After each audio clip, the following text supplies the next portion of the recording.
Oho, velik oblak so pare, puding se zvali iz kotlička, zadiši kakor ob žehti. To je odprta, zadiši kakor v ljudski kuhinji in zraven v slaščičarni, če je za povrh zraven še pralnica. To je puding in pol. Čez pol minute se je kračovka vrnila, zardela, vendar ponosno nasmejana, s pudingom kakor marogasta topovska krogla, tako trdim in čvrstim, plamenečim v polovički osminke prižganega brandija in okrašenim z na vrhu zataknjenim božičnim božjim drevcem. O, čudovit puding! Bob Krača je rekel, in še čisto mirno, da ga ima za največji uspeh, kar jih je kračovka dosegla od poroke naprej. Ta je rekla, kako ji je odleglo, ker rada prizna, da je bila v dvomih glede količine moke. Vsak je kaj pripomnil, nihče pa sploh ni ne rekel, ne pomislil, da gre pravzaprav za premajhen puding za preveliko družino. Če bi bil tako storil, bi šlo za čisto krivo vero. Vsakega kračo bi bilo sram že samo namigniti na kaj takega. Nazadnje so le pokosili in pospravili z mize, počistili ognjišče in naložili na ogenj. Pokusili so mešanico v ročki in ugotovili, da je imenitna. Prinesli na mizo jabolka in pomaranče in stresli na ogenj za lopatko kostanja. Potem se je vsa Kračeva družina zgrnila okoli kamina in Bob Krača je temu rekel krog, čeprav je mislil na polkrog, in zbral je vso družinsko zalogo kozarcev, 2 visoka keliha in posodico za kremo brez ročaja. Ampak v njih se je vroča tekočina iz ročke ravno tako lepo obnašala, kakor bi se v zlatih kupah, in Bob jim jo je nalival žarečih pogledov, medtem ko je Kosta na ognju hrupno pokal in treskal. Potem je voščil. Vesele božične praznike vsem skupaj, ljubi moji, Bog nam daj srečo. To je ponovila vsa družina. Bog blagoslovi vsakega od nas, je kot zadnji rekel mali Tim. Sedel je zelo tesno ob očetu na svojem stolčku. Bob ga je držal za uvelo ročico, kakor da ga ima posebno rad in ga želi obdržati zraven sebe in se boji, da mu ga utegne kdo vzeti. Duh, je spregovoril Stispuh z zavzetostjo, kakršne dotlej še nikoli ni občutil. Povej mi, ali bo mali Tim ostal živ? Vidim prazen sedež, je odgovoril duh. V bore kotičku pri kaminu in skrbno spravljeno berglo brez lastnika. Če prihodnost ne bo spremenila teh senc, bo otrok umrl. Ne, je rekel Stispuh. Joj, ne, prijazni duh, reci, da mu bo prizaneseno.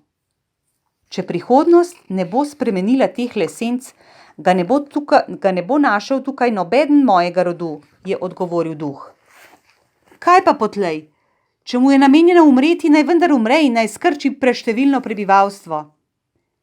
Stispuh je povesil glavo, ko je zaslišal duha, da navaja njegove misli, in obšli sta ga skesanost in bridkost.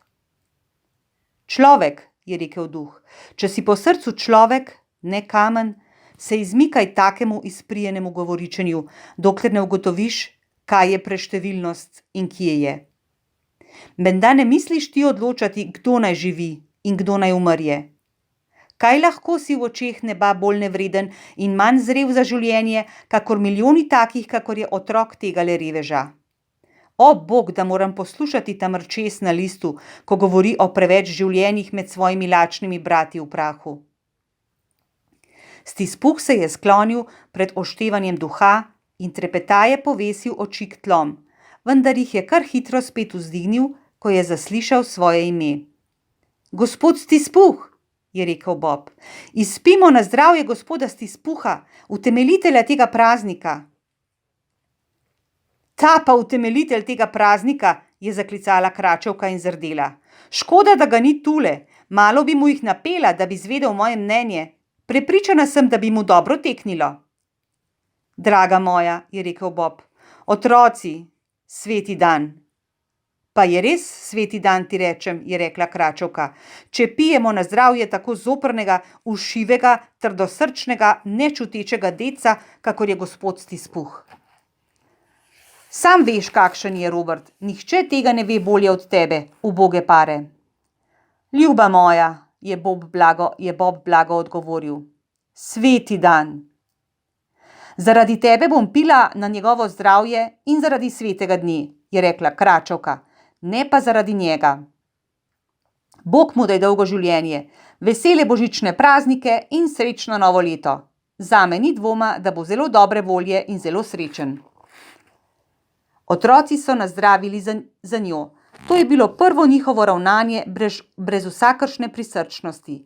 Zadnji je napil mali Tim, vendar mu še toliko ni bilo mar, kakor za lanski sneg. Stispuh je bil strah družine.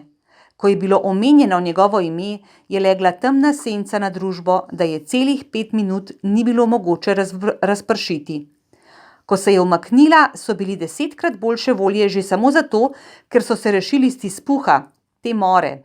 Bob Krača jim je pripovedoval, kakšno službo misli ugledati za mladega Petra, da bo zaslužil na teden celih 5 šilingov in 6 penijev, če jo dobi. Mlada dva Krača sta se bučno krohotala, ko sta si zamišljala Petra, kako hodi v službo. Peter sam pa je izmed vogalčkov ovratnika zamišljeno gledal v ogenj, kakor da preudarja, za kakšne posebne naložbe naj se odloči, komu pridejo v roke tako strahotni zneski. Marta je bila uboga vajenka pri modistki in jim je pripovedovala, kakšna dela mora opravljati in po koliko ur mora delati brez počitka in kako misli prihodnji dan lep čas poležati in si dodobra odpočiti, saj bo ostala doma, ker je praznik.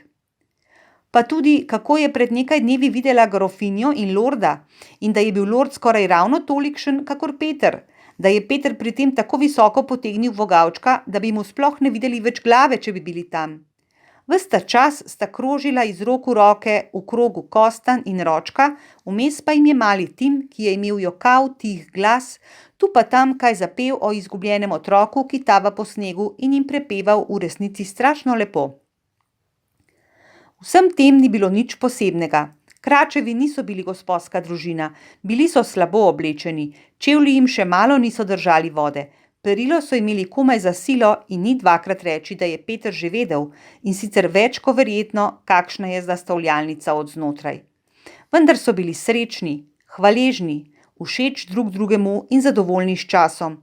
Ko pa so začeli zbledevati in so bili videti še srečnejši v svetlih iskricah, s katerimi jih je škropil duh s plamenico, ko je odhajal, se stispuh ni mogel s pogledom ločiti od njih in še prav posebej do zadnjega ne od malega Tima.